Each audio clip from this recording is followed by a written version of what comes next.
नमस्कार देवियों और सज्जनों, व्यालोकवाणी में आप सभी का स्वागत है। सब सर्वप्रथम बहुत बहुत क्षमा आप लोगों से कि 2 दिनों से थोड़ा डिस्टरबेंस मेरे एंड पर रहा।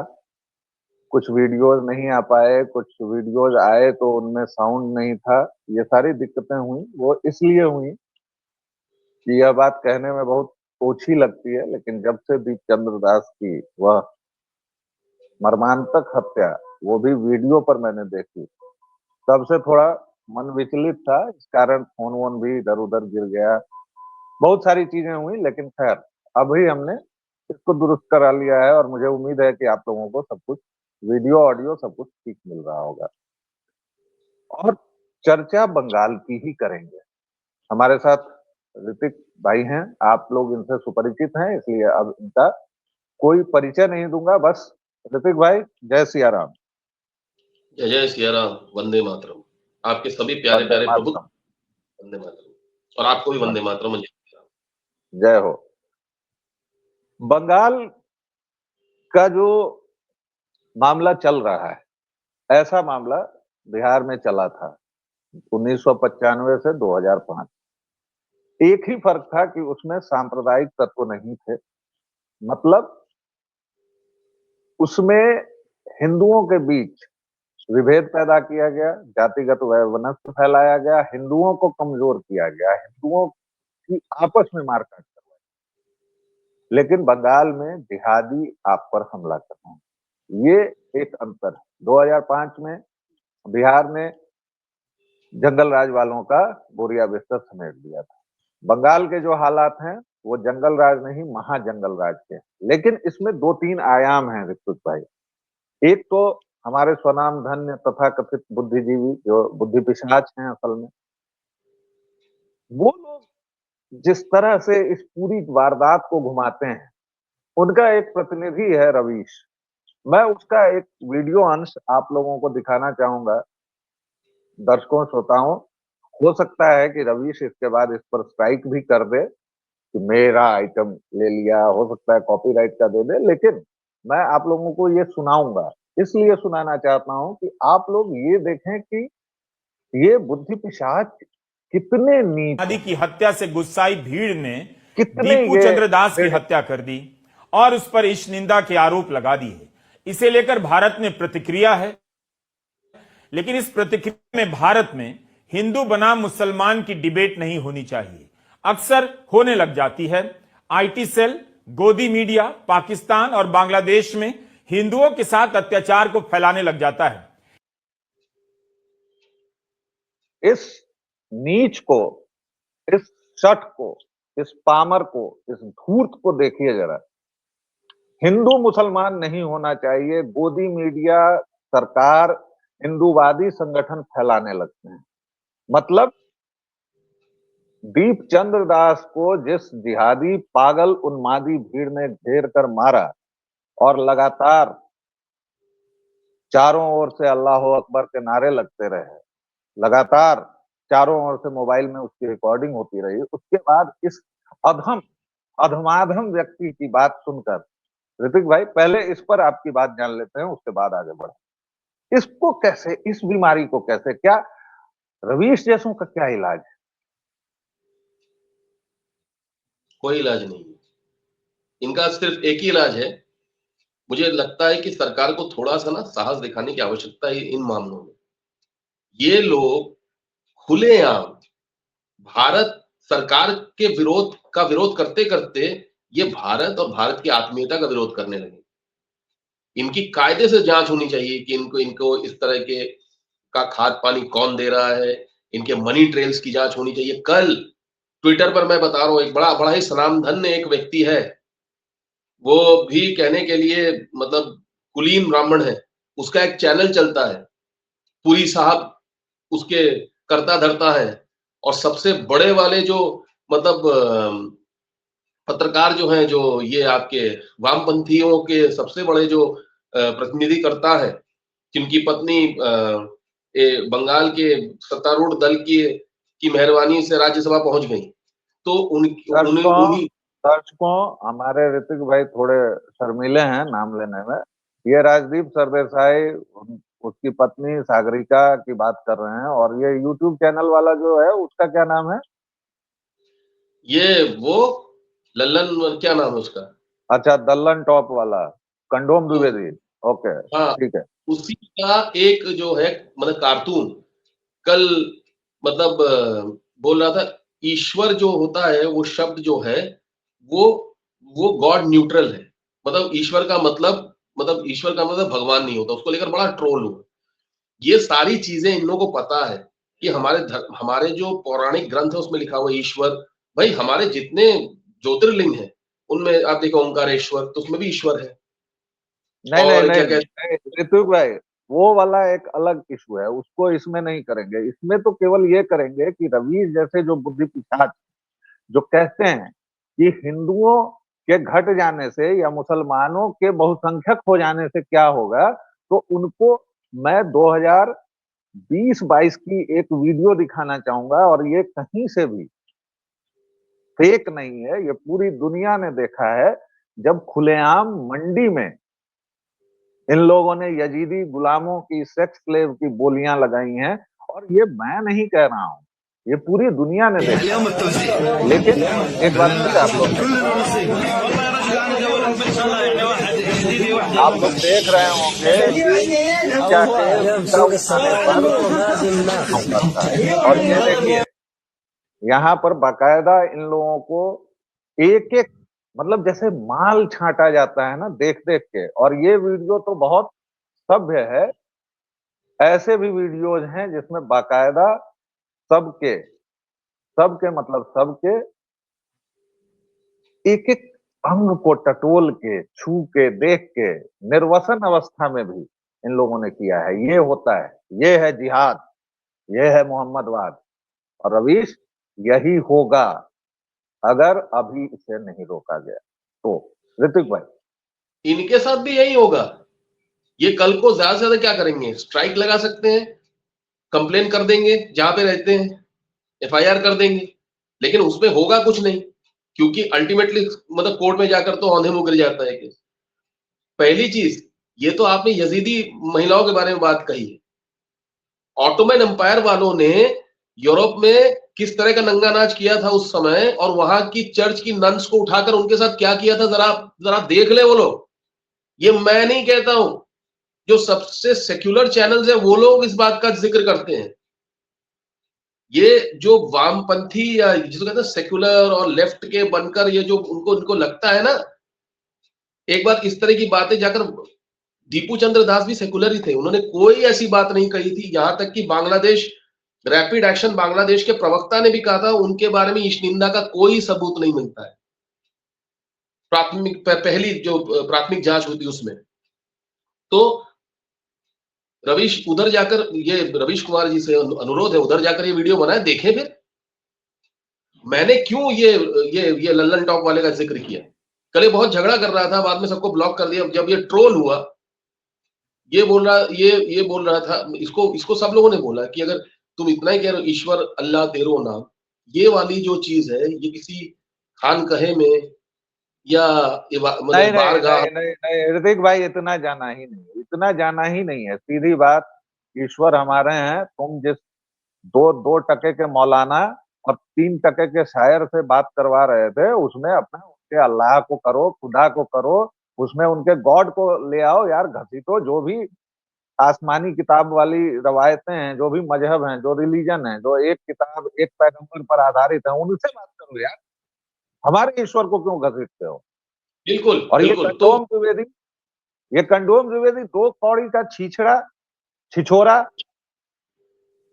इसकी हमारे हरकतें ऐसी ही हैं, ऐसी ही हरकतें रही हैं। एक बार इसने, इसका बाप खुद भाजपा का नेता है, और इसने अपनी शुरुआत में ही क्या किया था, जिससे मैं इसको कंडोम द्विवेदी कहता हूँ। ये ड्यूरेक्स का एक कंडोम इसने निकाला और उसके बाद कहा कि अगर फलाने भाजपा नेता उस समय विड्रॉ कर लिए होते तो फलाना नहीं होता। ये है इसका चरित्र, ये है इसकी ये चीज पत्रकारिता। को मैं बहुत अच्छे इसलिए मैं ऐसे लोगों से इसलिए दिखाया, एक रवीश को दिखा दिया प्रतिनिधि है, एक दल्लन टॉप को। इसके अलावा बंगाल में अब 10 मिनट हमने चर्चा कर ली समस्या की, और इस समस्या के अंत में एक और देखिए कि ये बांग्लादेश नहीं है, सीरिया नहीं है, यमन नहीं है, ये बंगाल है। देखिए बंगाल की हालत इस जिहादन at around ममता ने 7 क्या कर रखी last है, evening, देखिए। and till about 7:45 everything was going smoothly, everything was great. At around 7:45 I was done singing my 7th number from my list, and this song is this song called Jagoma. It is a song from this movie called Devi Chaudhurani, which has released this pujo itself. I have sung the song. So that was my 7th number. I was done singing that song, and I was talking to the audience, just generally interacting in between two songs. And I was almost about to begin the 8th number, my 8th song. So while I was talking, we suddenly saw that this man came running, not walking, but he came running towards the stage. And within a matter of seconds, he was up on stage, and he came up on stage with the intention of hitting me, or in plain words, he wanted to beat me up. The school where I was performing yesterday, the school was video recording my concert through and through. I don't have the video, but they have the video, and I'm sure it's on camera. If somebody can get hold of the video, it gets if we can get it out, then everybody can see that his intention was to hit me and was to beat me up, and there were guardians and teachers and students present there. Everybody saw it. When he was here, like, this distance from my mouth, I was here and he was here. That's when I saw 2-3 people pulling him away from me. And when Mehboob Mullik realized that he really cannot beat me up because he's being pulled away, that's when he shouted and said that Jagoma hoyeche, ebar ekটু secular ga. He did not এবার একটু secular গা, এবার একটু secular गा, मतलब यह कि secular गान गाइए। जागो माँ जागो देवी चौधरानी फिल्म का एक गीत है। ये गायिका हैं बंगाल की, बहुत प्रख्यात गायिका हैं, लग्नजीता चौधरी, जिसको हमारे बंगाली भाई टंग ट्विस्ट करके लग्नो जीता बना देंगे, लेकिन वो लग्नजीता हैं। और बंगालियों के नाम इतने सुंदर होते हैं क्योंकि सीधा संस्कृत से लेते हैं वो लोग, लेकिन उसको टंग ट्विस्टिंग के चक्कर में वो लोग जो बनाते हैं वो गड़बड़ होती है। इस पर आपको मैं सुनना चाहूंगा, और इसके साथ मैं अब लगातार आपको सुनना चाहूंगा हमारे दर्शकों से, उपाय बताइए। ये बंगाल तक पहुंच चुका है, बंगाल में लोगों ने जलाया है भीड़ को, इस्लामी जिहादी बंगाल को खत्म करने पर आमादा हैं। केवल वो पूर्वी पाकिस्तान और पश्चिमी पाकिस्तान का मसला नहीं है, ये तो पूरी बंगाली संस्कृति को खा गए हैं। ऋतिक भाई देखिए एक चीज मैं आपको बता दूं, मैं क्यों रवीश कुमार इन लोगों का नाम ले रहा था। इनका उपाय और इन लोगों का भी उपाय हमारे केंद्र सरकार में है। उस दिन हम लोग जब बात कर रहे थे कि मोदी जी कब जागेंगे यार, भाई क्यों इस तरह के लोग जो इस तरह का वीडियो बनाते हैं ये अभी भी खुला छुट्टा घूम रहे हैं? ये जेल में क्यों नहीं है? इनके ऊपर यूएपीए क्यों नहीं लगता है? इनके ऊपर एनएसए क्यों नहीं लगता है? दूसरी चीज, बंगाल की जो वस्तु स्थिति है ना भैया, मैंने उस दिन भी आपको बताया था, बहुत खराब है। कल ही हुमायूं कबीर ने अपनी नई पार्टी की घोषणा कर दी है, जनता उन्नयन पार्टी, और 135 सीटों पर वो लोग लड़ेंगे, इसकी घोषणा कर दी है उन्होंने। और मुर्शिदाबाद से जो जिस तरह के दृश्य आ रहे हैं वो बहुत भयावह हैं। ऊपर से कोलकाता पुलिस की धृष्टता देखिए कि जो दीपू चंद्र दास जी मारे गए हैं मतलब कट्टरपंथियों के द्वारा, उसको जोड़कर बहुत सारे लोग जो है पिता पुत्र जो शिल्पकार या मूर्तिकार थे, जो वक्त के समय पर मुर्शिदाबाद में जो दंगे हुए थे उसमें मार दिया गया, उसी तरह से मारा गया, उसी अवैध मुस्लिम भीड़ के द्वारा मारा गया था जो बांग्लादेश से आए थे मुर्शिदाबाद में, हरवल्लभ दास और चंदन दास जी। तो कोलकाता पुलिस कहती इनके साथ अगर किसी ने जोड़कर देखा तो हम कानूनी कार्रवाई करेंगे। तुम लोग मेसी के नाम पर जो मेस फैला उस पर तो कानूनी कार्रवाई कर नहीं पाए, और तुम जो लोग सच बता रहे हो उनको ही मतलब डालोगे जेल में। ये इनकी आसमानी किताब में भी लिखा हुआ है ना। ऋतिक भाई, पुलिस वही होती है, पुलिस उत्तर प्रदेश में वही थी, बिहार में वही थी, निजाम बदलता है, पुलिस बदल जाती है। आज उसी उत्तर प्रदेश में जो पुलिस कभी अतीक अहमद, मुख्तार अंसारी, आजम खान जैसे माफिया को, गुंडा को संरक्षित करती थी, आजम खान तो ये कहता था कि हम जूते साफ करवाएंगे, वो बदल गया सीन। तो इसलिए माफ कीजिएगा दर्शकों, मैं फिर से बीच में आ गया ऋतिक भाई, और आपसे कंटिन्यू कीजिए उपाय, क्योंकि अभी तो हमने एक ये भी खबर सुनी है कि शायद बंगाल में कोई भाईजान है जिनके यहाँ से सुरंग सीधे बांग्लादेश जाती है उनके घर से, और उनको रोज निकाला जा रहा है और उनको कुछ नहीं हो रहा है।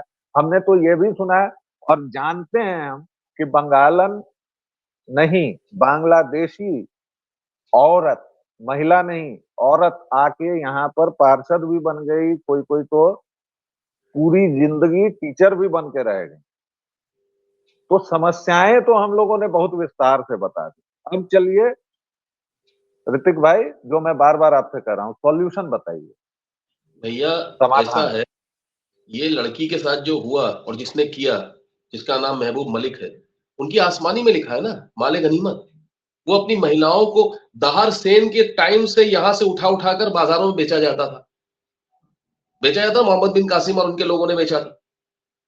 तो ये उनके उसमें लिखा हुआ है। इसी चीज पर तो जब मतलब प्रवक्ता सवाल उठाते हैं तो वो डैश डैश से जुदा वाले नारे लग जाते हैं, जिसके ऊपर अब जाकर रोक लगी है इलाहाबाद हाईकोर्ट की तरफ से। तो जिसको कह दिया गया है कि संप्रभुता के विरुद्ध। उपाय सिर्फ एक है, उपाय ये है कि आपको आयरन फिस्ट के साथ इनसे डील करना पड़ेगा। दूसरी चीज ये है कि मैं जानता हूं, जैसे रामदास बाबा जी और बहुत सारे लोग कहते हैं बुलडोजर को स्थायी समाधान नहीं है, लेकिन इन कट्टरपंथियों को कुचलने के लिए आपको पुष्कर सिंह धामी जी, योगी आदित्यनाथ जी और हेमंत विश्व शर्मा जी जैसा ही आपको नीति अपनानी पड़ेगी। आपको और वहां की महिलाओं को काली बनना पड़ेगा। इस सत्ता को, जो मैं बार बार कहता हूं, कम्युनिस्ट से शुरू होकर कम्युनिस्ट के पास ही आई है। ये सीपीएम का ही कार्डर है, सिर्फ नाम बदल गया है इसका। टीएमसी के सिर्फ ये नाम के हैं। जो सीपीएम, जिस सीपीएम को आपने सर पे चढ़ाया है, वो सीपीएम के दफ्तरों में 2021 तक भारत का तिरंगा फहराया नहीं जाता था। ये परंपरा थी वहां पे।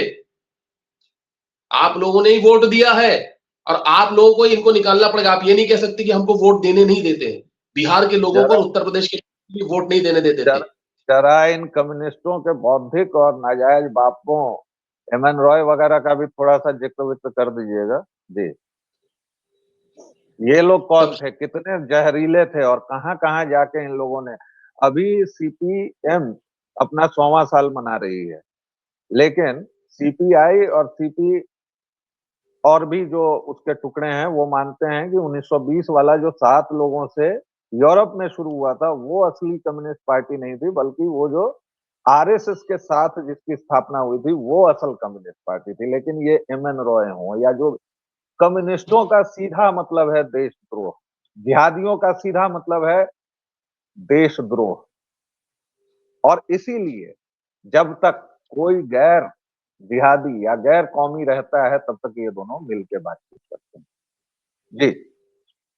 देखिए, सबसे बड़ी बात ये है कि इसका इलाज ये है कि जैसे बिहार के लोगों ने साहस दिखाए 2005 में और 2017 में उत्तर प्रदेश के और दूसरे तमाम जो प्रदेश है वहां पे दिखाया, बंगाल के लोगों को दिखाना पड़ेगा।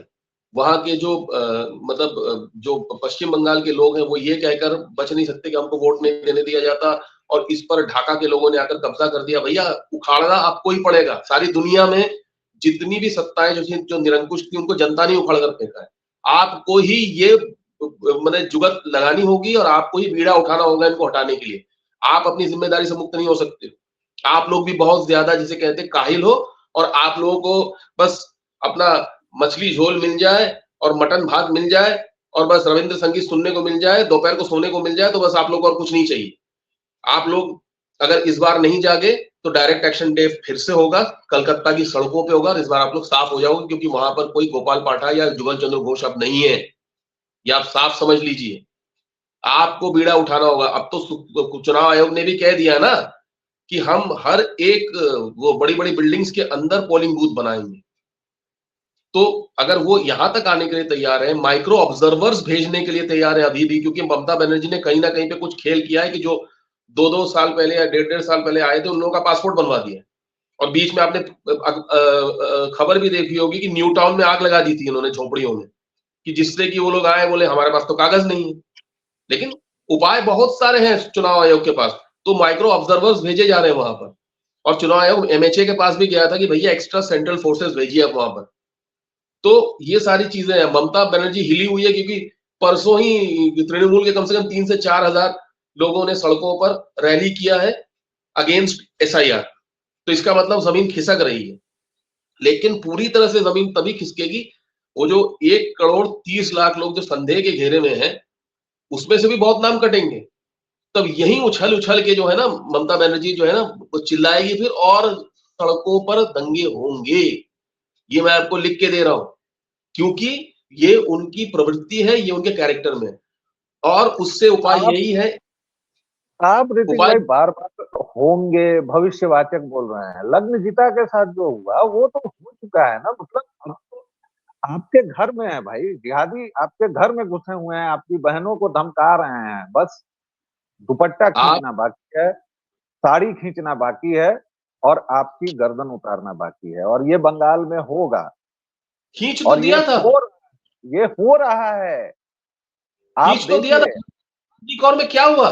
उसके बाद जी। 1 साल के बाद मेडिकल कॉलेज में क्या हुआ? खींच तो दिया, रोज खींच रहे। पार्क स्ट्रीट में क्या हुआ था जब सीपीएम की सरकार थी 2010 में? या जो क्या कहते हैं बानतोला गैंगरेप जो 1990 में हुआ था, लगातार हो रहा है। और जी। मैं अपना लग्नो जीता जो है ना, वो सेक्युलर है और वो संभवतः तृणमूल की ही वोटर है। उसको भी समझना होगा। हम यहां पर कोई प्रवक्ता बनकर नहीं बैठे हैं, लेकिन देश को अगर बचाना है कम से कम आपको ऐसी सरकार लानी पड़ेगी जिससे आप सवाल पूछ सकें। आप देख रहे हो कर्नाटक में जो सरकार है बड़ी बड़ी पार्टी की, और तेलंगाना में किस तरह के बिल लाए जा रहे हैं, किस तरह से हिंदुओं को दबाने की कोशिश की जा रही है, किस तरह से हिंदुओं के जो कार्यकर्ता है उनको पकड़ के जेल में डाला जा रहा है। बिफिटिंग फैक्ट्स वाले को देख लो आप। ऊपर से आपने एक बात कही, सद्दाम सरदार नाम है उसका, और टीएमसी का ही कार्यकर्ता है। वहां 24 परगना के क्या तालतोला ग्राम से गांव से उसके शयन कक्ष यानी उसके बेडरूम से सीधी सुरंग निकली और जाकर रिपब्लिक ऑफ ईस्ट पाकिस्तान में निकल रहा है। उसको मैं ईस्ट पाकिस्तान बोलूंगा, बांग्लादेश बोलना मेरे को अच्छा भी नहीं लगता। उसी तरह से अभी 1 साल पहले जब एक एनएसजी के कमांडोज गए थे तो एक सुरंग मिली थी जिसमें बहुत बड़ा जखीरा मिला था हथियारों का। तो ऐसे न जाने कितने हैं। और ये जो है ना, ये समझ लीजिए आप, इधर वाले भी जो मुस्लिम्स हैं बहुत सारे, मैं बुद्धिजीवियों को देखता हूं, वो भी राष्ट्रवादी लोगों को बोलते नहीं भारत के मुसलमान अलग है। नहीं है, बिल्कुल नहीं है। ये वही लोग हैं, जब जुल्फिकार अली भुट्टो को फांसी दी गई थी 4 अप्रैल 1979 को, तो इन्होंने दंगे किए थे भारत में, कलकत्ता में, श्रीनगर में, और क्या कहते हैं बंबई में, और उत्तर प्रदेश जिन में। जुल्फिकार अली तो फिर भी चलिए इनका मसीहा था। जियाउल हक जब हेलीकॉप्टर से मरा था तो भाई लोग उतर गए थे कश्मीर में और बंगाल में। और ये इन दोनों की बीमारियां हैं, क्योंकि दोनों ही जगह ये लोग कई जगहों पर बहुसंख्यक हैं। कश्मीर में तो बहुसंख्यक थे ही, बीमारी एक ही है। दर्शकों, ये 10% से नीचे रहेंगे बड़े सभ्य रहेंगे, 10% से ऊपर होते ही ये राक्षस होते हैं। और सीधी सी बात है, क्योंकि इनका सब कुछ अब पॉलिटिकल करेक्टनेस को छोड़कर यह बोलने की जरूरत है कि भाई मोहम्मदवाद कैंसर है, वायरस है, और इस पर चेक लगाने की जरूरत है। इनकी आसमानी किताब का तर्जुमा हो, हर एक जगह पढ़ाया जाए। जो कलकत्ता पिटीशन है जिस पर हम लोग बातचीत कर चुके हैं, जो 27 इनकी आयतें हैं खुरेजी को, लूट मार को जायज ठहराती हैं, उनको तत्काल बंद किया जाए। और अगर ये लोग नहीं सुधरते हैं, और ये बात जान लीजिए कि ये लोग बहुत ही डरपोक होते हैं साहब। मोहम्मदवाद हारे हुए लोगों की पनाहगाह है। कौन जीता हुआ है जो मोहम्मदवादी बना है? कोई नहीं। सब के सब हारी हुई कौमों का मजहब है ये। वीएस नायपॉल ने कहा था और मैं उनकी बात से बिल्कुल सहमत हूं। तो ये बात जान लीजिए कि जैसे ही आप खड़े होंगे तो गली के कुत्तों को आपने देखा है ना, उनमें और इनमें कोई फर्क नहीं। आप एक छड़ी लेकर निकल जाइए, वो कुत्ते अपनी पूंछ दबा के रह जाएंगे। इनके सामने खड़े हो जाइए, ये कुछ नहीं करेंगे। जब इनको कानूनी आधार पर खदेड़ खदेड़ के मारा जाएगा तभी ये दुरुस्त होंगे। फिलहाल इतना ही, एक छोटा सा विराम, फिर मिलेंगे। ऋतिक भाई आपका बहुत बहुत धन्यवाद, आपने हमें समय दिया। फिर मिलेंगे, अपना ख्याल रखिए, हिंदू बनिए, किसी भी मोहम्मदवादी से किसी भी तरह का लेन देन बंद कीजिए, यही एकमात्र उपाय है। जय सिया राम। जय जय सिया राम, वंदे मातरम।